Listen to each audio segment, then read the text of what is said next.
Hi guys, I hope you're fine today. J'espère que vous allez bien. Je suis contente de vous retrouver pour cette nouvelle vidéo. Et la thématique du jour, elle transparaissait un peu dans le titre de la vidéo que j'ai intitulé de manière un peu secrète Double Identity.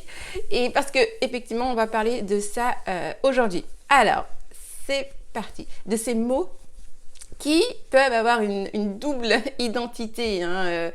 Vous allez voir, je vais tout vous expliquer. Mais avant tout, laissez-moi vous en dire un peu plus sur le contexte pour que vous compreniez et que vous reteniez plus facilement. Effectivement, c'est prouvé, c'est comme ça. Le cerveau retient plus facilement quand il y a un contexte autour d'une notion ou autre, quand il y a une histoire autour. D'où les explications. Alors, aujourd'hui, c'est férié. Donc du coup, alors bien sûr, j'ai du travail administratif. Quand on dirige un centre de formation, ça demande du travail. Donc certes, c'est férié. J'ai du travail administratif notamment, mais je n'ai pas de cours d'anglais, je n'ai pas de session d'anglais, de session en one-to-one individuel, en visio ou par téléphone, avec mes apprenants adorés, ou ni de coaching de groupe. Donc du coup, mon planning était quand même plus souple. Et donc, j'ai pu aller faire un tour, aller me promener, to go for a walk, aller se promener, parce que c'est primordial. Le télétravail, c'est bien, mais quand on passe toute la journée devant un ordinateur, on peut en oublier, bien justement, de se dégourdir les jambes. Et c'est très important de faire du sport un peu tous les jours. Donc, j'ai pu sortir quand j'en avais envie. Je viens de rentrer. Et donc du coup, aller se promener, to go for a walk, ou aller marcher, to go walking. Vous remarquez que je ne prononce pas le L, le verbe marcher, to walk, se prononce ainsi, sans prononcer le L. C'est comme parler, to talk. On ne prononce pas le L. Donc je suis allée me promener, I went for a walk, et j'ai emprunté l'un de mes chemins préférés qui me fait passer par un très beau jardin. Alors il est très arboré, et tous les buissons sont toujours bien taillés, coupés, les arbres aussi, et il est très très fleuri. Il y a beaucoup de fleurs de toutes les couleurs. C'est vraiment beau. Moi qui adore la nature, j'adore.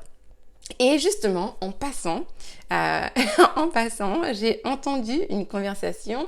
Je passais, je me suis pas arrêtée là pour écouter. Je passais, donc j'ai entendu. Non, parce que moi, je suis quelqu'un de curieux, d'assez curieux, même de très curieux. D'ailleurs, ça peut en gêner certains parfois. Mon compagnon, par exemple, il me dit souvent « Mais t'en poses des questions ?» ou bien « Mais pourquoi tu poses cette question ?» Parce que j'ai envie d'apprendre, j'ai envie de connaître, j'ai envie de comprendre pourquoi. Oui, plus on pose des questions, plus on apprend.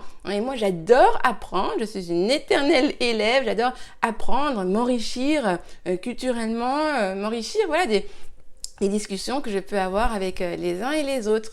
Donc voilà, quand on est curieux, c'est une bonne façon d'apprendre beaucoup et rapidement. Je ferme la parenthèse. Donc du coup, j'ai entendu cette conversation entre une petite fille. Elle devait avoir peut-être 4 ans plutôt, à 4-5 ans. J'essaie de me remémorer ma petite nièce à cet âge-là. Oui, elle devait avoir 4 ans. Et sa maman. Et la petite fille touche les fleurs. Très jolies fleurs. Et sa mère dit non, ne touche pas les fleurs, il ne faut pas les toucher. Et la petite fille essaie de justement trouver une raison pour laquelle elle pourrait continuer à s'occuper des fleurs. Et elle dit oui, mais elle a soif. Elle a soif. Et sa mère qui dit mais non, regarde, il pleut.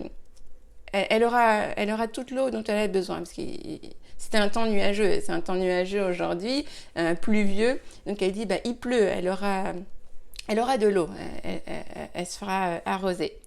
Et donc, en marchant et en repensant à cette conversation, j'ai fait ping, j'ai eu l'idée de cette vidéo justement pour vous parler des mots comme ça qui ont un double visage, si je puis dire. Regardez, prenez le nom de l'eau, puisque là il s'agissait d'eau. La petite fille dit la plante elle a besoin d'eau, et sa mère a dit elle va se faire arroser, il pleut, elle aura toute l'eau dont elle a besoin. Donc du coup, le nom eau, de l'eau, E-A-U, nous donne le verbe arroser en français. Vous voyez?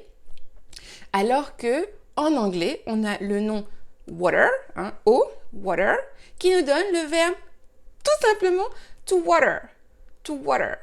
De l'eau, water, et arroser, to water. Vous voyez, vous commencez à comprendre un peu plus le titre.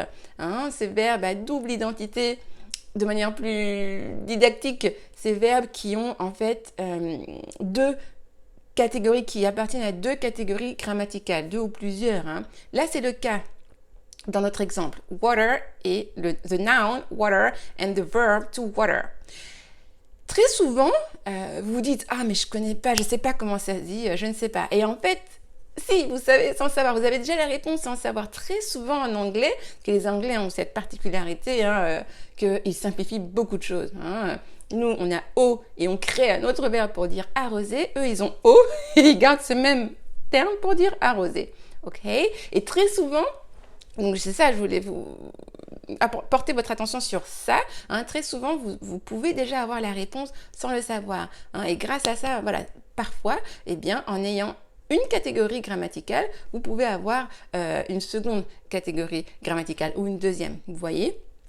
Et cela, je voulais donner avec l'exemple to water, water et to water, mais il y a d'autres exemples. Par exemple, le mot support. Support, ça veut dire, alors, support, le nom, the noun, support, c'est le soutien. Et de cela, le même mot donne le verbe to support. To support, ça veut dire soutenir. Vous voyez? Support, soutien, et to support, soutenir. C'est le même mot qui appartient à deux catégories grammaticales différentes. Et on n'a pas ça seulement avec des noms et verbes, comme je viens de vous le dire avec ces deux exemples-là. On peut avoir ça avec d'autres mots. Par exemple, une préposition aussi. La préposition near, near qui signifie près de, à côté de. Eh bien, il faut savoir, et très souvent ce n'est pas connu, il faut savoir que near peut également être un verbe. Le verbe to near.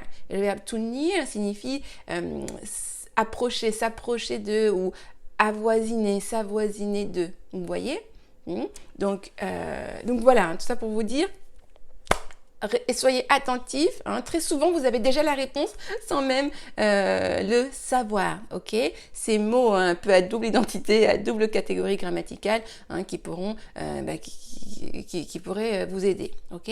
Alors j'espère que cette vidéo vous aura aidé, que vous pourrez utiliser tout ce que je vous ai apporté. Si c'est le cas, si elle vous a aidé, merci de liker, de mettre un joli pouce bleu sous la vidéo et ou de partager pour que cette vidéo puisse aider d'autres personnes.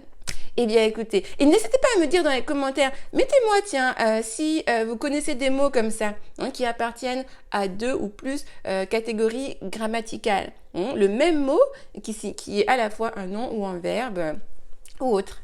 Et puis, n'hésitez pas à me dire dans les commentaires si vous voulez que je vous explique, que je parle d'une thématique spécifique, que je vous explique tel ou tel mot ou tel verbe. Voilà, eh bien écoutez, have a nice day and see you soon. Bye bye.